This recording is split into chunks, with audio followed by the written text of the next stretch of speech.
nga dang ya ka. I am waiting for her.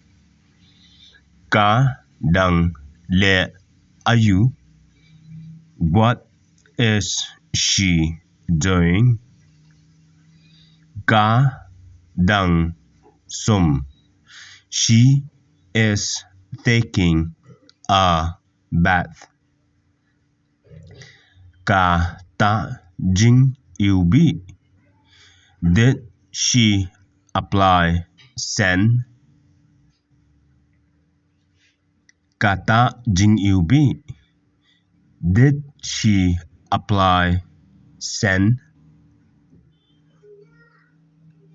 Come do glad.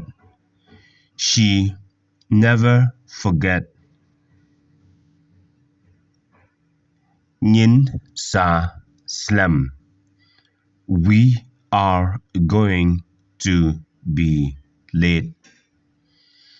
Ballet Pim Len Shakman. Why don't you go ahead? Ballet Pim Len Shakman. Why don't you go ahead? Come Tim Lindy. She doesn't know the way. Come nang AA ru em. She doesn't know anything.